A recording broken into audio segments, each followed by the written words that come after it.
More on the how. So again, what exactly are we facilitating? What matters most to an individual or a community?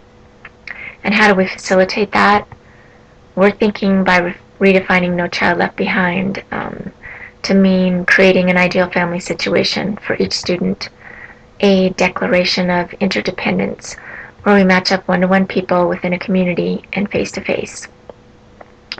The thought of this being a ridiculous matchup, Dennis Litkey ran into that question when they started the Met, finding that Providence had over 500,000 adult workers and 40,000 high school students helped ease that doubt.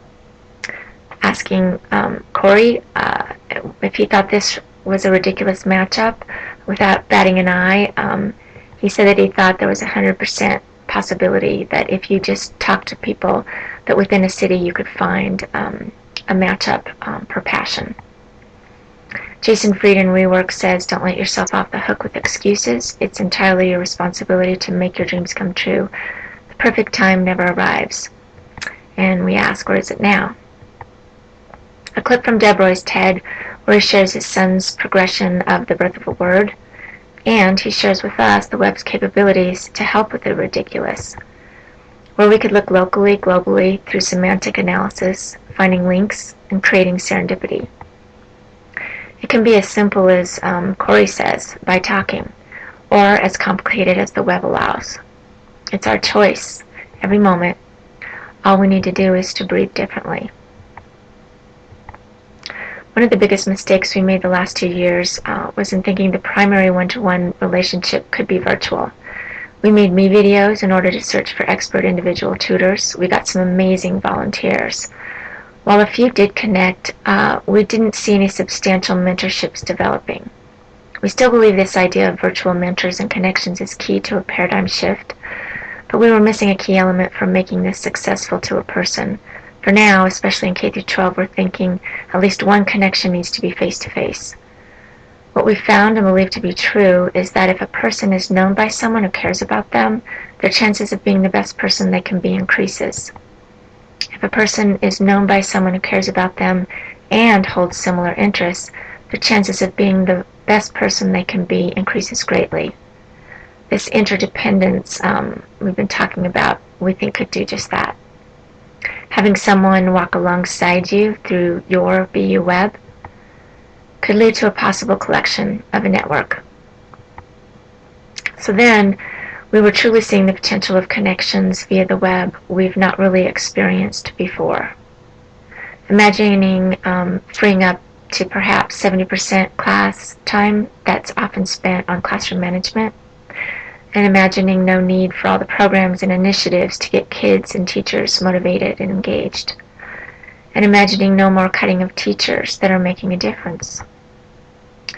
What if many of the healthcare problems can be solved simply by increased authentic relationships and increased authentic work?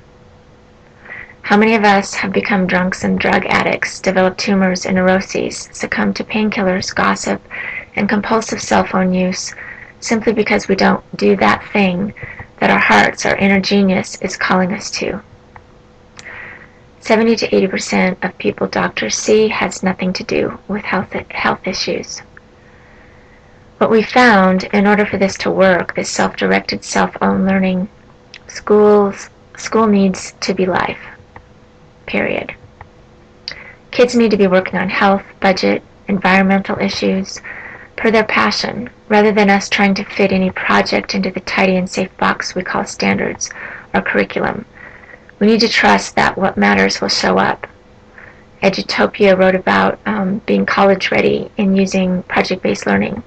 And we're suggesting perhaps a better way is to be life ready, use one-to-one interdependency, project-based learning as we know it on steroids.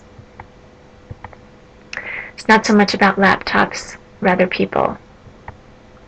So this 10-year-old in the lab started thinking about working on a program for this, some Match.com idea. And then we met up with Alex of our school, a program that came out of a project at the Austin Center for Design. They were already facilitating many of the things we were thinking about, many things they were thinking about in much better ways than us. For example, when we talked to Alex, he said, like ours, their beginnings were based on finding means for homeless people to become empowered, something that could create more equity. Alex said not only were they seeking out people who didn't think they could be teachers, in fact, their success would be defined by the more people involved in teaching and sharing something with others that originally thought they had nothing worth sharing. In finding hunger and unleashing people, we found in the lab it's been best to deliberately not teach, rather the mentor working alongside. Some girls self-directing themselves in Spanish after experiencing the pilot self-directed math the previous year came to the conclusion that they felt more empowered in a space where the adult had no specific expertise to what they were trying to learn. They found this wasn't about no structure, but rather about self-structure. In trying to facilitate passion within expected curriculum, we found compromise in that inner drive. For example, we tried to get Gabe to like math through his connection with skateboarding. Even though we had the most incredible tutor working with him, the design of the board didn't work, and the physics of the movement didn't work. Well, we need to let kids like Gabe work from the inside out. And this could take time. We could look lazy. We need time and trust if we want this to last, to matter, if we want to find hunger. Gabe is gifted and talented. We just haven't unleashed him yet. And Gabe is not alone. So we're connecting some of our resident programming experts to work with Alex and Ruby and our school in developing more efficient ways to match people up in their town face-to-face to learn and share their passion. Through the interdependency of one-to-one mentors, we're seeking to awaken indispensable people.